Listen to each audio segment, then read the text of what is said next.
Hello bachcho, let's read the question first. So the question says if ABC are in GP then the equations ax square plus 2bx plus c is equals to 0 and dx square plus 2ax plus f is equals to 0 have a common root if d upon a, e upon b and f upon c are in dash AP, GP, HP या none of this. सबसे पहले हम लिखेंगे की concept. सो हमें समझना है कि if A, B, C are in GP then we can write B square is equal to AC. And if ABC are in are in AP, then we can write 2B is equal to A plus C.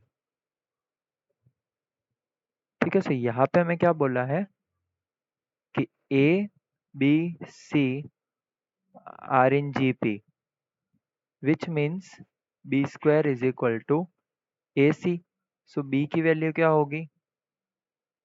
B will be root AC. तो हमारे पास एक equation है ax square plus 2bx plus c is equal to 0. ठीक है, तो इसमें हम b की जगह रूट ए सी लिख सकते हैं.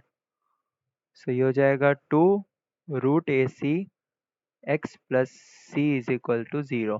तो क्या हम इस इक्वेशन को ऐसा लिख सकते हैं कि root a into x square plus 2 root a into x into root c plus root c square. ठीक है, तो ये क्या बन जाएगा? ये हो जाएगा x root a plus root सी इसका होल स्क्वायर. सो इससे हमें x root a plus root सी की वैल्यू क्या मिलेगी? 0. सो यहाँ पे हमें मिलेगा x root a is equals to minus root c and x is equals to minus under root C upon a. ठीक है, सो ये मिल गया हमें इस इक्वेशन का रूट. एक्स को हम क्या कहते हैं? Solution, that is the root. तो अभी हमें क्या बोला है कि इन दोनों इक्वेशन का कॉमन रूट है. So let us assume let x also be a root of dx square plus 2ex plus f is equals to 0. इसका मतलब क्या हुआ कि जब हम इस इक्वेशन में x रखेंगे so it will satisfy the equation. So हम यही करेंगे. सो हम रखते हैं d minus root C upon root a square plus 2e minus root C upon root a plus f is equal to 0. So root c minus root c square will be c, root a square will be a. Yoga minus 2e root c upon root a plus f is equal to 0.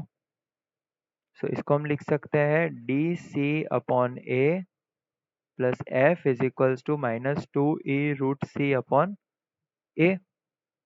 So इसको हम ऐसे भी लिख सकते हैं कि d upon dc upon a plus f upon okay इसको लिख सकते हैं D C upon A plus F is equal to 2e root C upon ए.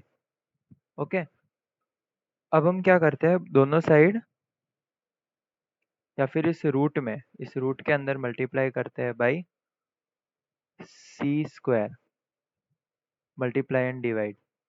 सो ये क्या होगा? D C upon A plus F is equal to with 2e. अभी ये सी square एक बाहर आ जाएगा, ये एक सी से एक सी कैंसिल हो जाएगा. C square under root c square that is c under root 1 upon a c. और इसी को हम डिवाइड में भेज देंगे. तो ये होगा d C upon a c plus f upon c is equal to 2e under root 1 by a c. So यहाँ पे सी से सी कैंसिल. सो ये होगा d upon A plus f upon c is equal to 2e upon root A c. Now because b square is equal to a c, so root A c की value क्या हो जाएगी, B हो जाएगी। सो हम यहाँ पे क्या लिख सकते हैं कि d upon A plus f upon c is equal to 2 e upon b. So ये इस फॉर्म में आ गया, 2b is equal to a plus c, which means that d upon a, e upon b and f upon c are in A P. ठीक है, क्योंकि यहाँ पे ये वाला फॉर्म आ गया, 2b is equal to a plus c. So they are in AP. So option number A, that they are in AP, is the correct one. Hope you understood it well. Best of luck.